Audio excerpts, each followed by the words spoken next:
importance of minimizing food waste. Our world has many things that separate us from one another. Borders, politics, war, the list goes on. However, we have one very big thing that connects us: how much food we waste. Food waste is a severe problem that faces every country on Earth, with an estimated annual total of over 1.3 billion tons wasted globally. This is due to factors such as buying in bulk, underutilizing food, and throwing food away before it's time. With these poor choices come some harsh punishments, like climate change and global warming. There are many ways to assist us in fixing this problem, including natural resources, applications, and machinery. These methods collectively would be called green technology. As with any tech, there are both pros and cons to using it, so it is up to the individual to weigh the ethical advantages and disadvantages as to whether or not they would like to use these techs. Both on the small and large scales, food waste is an ever important issue. In Canada, the average household wastes approximately $1,766 per year. Adding this to the vast amount of waste that the food industry produces, Canadians spend an estimated $17 billion every year on food that will just end up in a landfill. On the individual level, when a consumer sees item on sale, they tend to buy in bulk without a thought of necessity, often leading to forgotten foods that have gone to waste. When it comes to vegetables such as broccoli and cauliflower, a lot of people do not make use of all the edible parts, leaving an excess amount to be thrown away. Finally, when they are deciding when and where to throw this food away, most people are misguided. A common misconception is that if an item is past its best before date, it should be placed in a garbage immediately. However, many food can last several days after the printed date. Yogurt, for example, is good for up to 10 days after the best before date. Within the food industry itself, there are many parts that play a part in food waste. One of these factors is that when prices become too low on produce, it is cheaper for farmers to plow under their fields than it is to harvest. Another factor is something called superficial food preferences, where consumers and corporations would rather purchase food that is visually appealing than the food that is not. Due to this inclination, many healthy foods, including fruits, vegetables, meats, fishes, and everything in between, gets tossed in the garbage. Not only is this blatant waste harmful to our wallets, it's also harmful to our planet. Half of our planet's habitable land is dedicated to agriculture. So having 28% of this devoted soil be used for food that will later be wasted is foolish. In addition to this acreage, landfills take up a huge part of the Earth's surface as well. Canada has around 2,400 landfills on its own, with the state's numbers being even higher. The exorbitant amount of waste that ends up in these landfills is creating astronomical levels of damaging greenhouse gas emissions. The main gases are CO2 and methane, which absorb the sun's heat and in turn warm the planet to unnatural temperatures. This causes a ripple effect on the world which affects all forms of life in the plant and animal kingdoms. These disturbances are often irreversible, so it is smarter to prevent them from happening in the first place.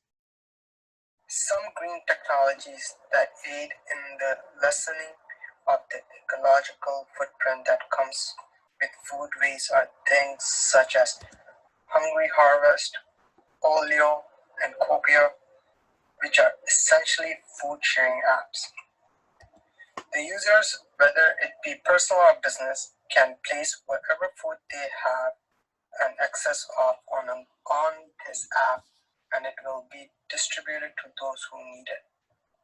This could be a charity, homeless shelter, after school program, or simply your neighbor. Another app that is helpful in minimizing food waste is called WinNow, which assists kitchens in learning about their behaviors in regards to food waste in order to change them. With apps not being easily accessible to all, especially in more poor countries, there is one green tech that can have no limits on who it can reach: composting. This is the act of taking your food scraps and turning it into soil over time. Due to the global accessibility, we chose composting as one of the pillars for our assignment. Along with changing our purchasing habits and using all edible parts of our foods, composting was a simple way we realized we could make a big difference. The road to personal food waste reduction begins at the grocery store, local farmers market, or even our own backyard gardens. Where we choose to buy our food from has a big impact on the ecological footprint we are creating.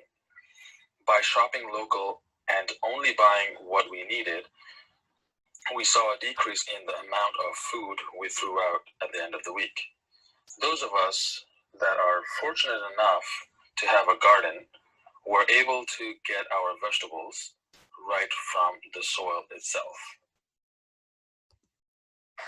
The next stop on the road is making the most of the food we have.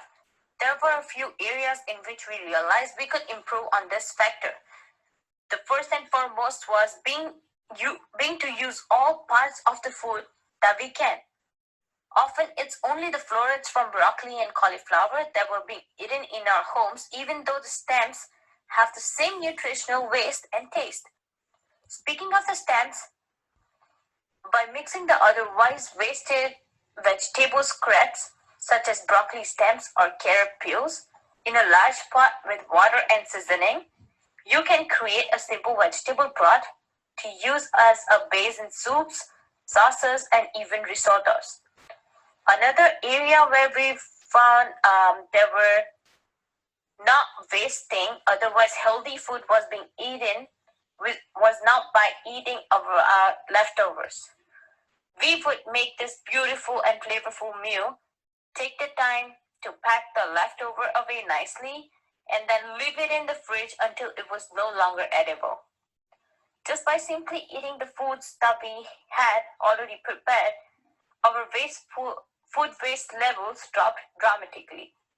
Once we had exhausted all the ways of utilizing our food for human consumption, we turned to creating animal food. In South India, many families' leftover food goes to the cows living on the streets. Similarly, in Canada, we give the leftover food to our dogs. This is a practice we chose to add up for our assignment and for our animals happy. Finally, after every step was taken to reduce our levels of waste, we still ended up with some. This is where the composting we spoke of earlier comes in. For each of us, composting looks a bit slightly different. In India, Priti's family separates their waste into two categories, that is, biodegradable and non-biodegradable. Abdul, Brock, me, myself, and Sekat all live in the Scarborough area and we have comparable practices. The difference being that waste is divided into three categories instead: organic, recycling, and garbage. The process for both of this government initialized waste collections in quite simple on the residential's end. You separate your waste as per the categories, then just bring your bins to the curb for pickup. Although the process is the same for Sierra's rural home as it is for those in the city. There is one key advantage in regard to composting. Sierra's family has a composting system set up in her backyard. This system consists of large composting bins on stands to allow for rotation. To use them, you simply remove the lid and throw your food waste in. Once a week or so, you give the barrels a spin to mix up the food that's inside. There's a vent down the center to allow for airflow, as well as an attachment for a hose in case the mixture is too dry. You don't want your decomposing food to be too wet, as this will just grow mold. However, you don't want it to be too dry either, otherwise it will not properly break down. It's all about a balance. Almost all vegetable and fruit scraps can go into the compost, apart from banana peels. This is because banana peels take longer to decompose than the average food waste. After a few months, the compost will have begun to turn into nutrient-rich fertilizer, which can be used in the garden to grow more vegetables. This never-ending cycle is a great way to stay self-sufficient and minimize your impact on the environment. Our observations and practices for creating economical change within our households, food waste has not stopped since our week-long trial. We continue to make an effort to minimize the negative impact that we as individuals have on the planet. It is our hope that the steps we are taking and methods we are implementing do not go unnoticed in the grand scheme of things. Continuing the process of being continuous consumers, scrap utilizers, and avid composters will be a challenge that we are all up to take on. We hope that you will join us in our fight to end food waste.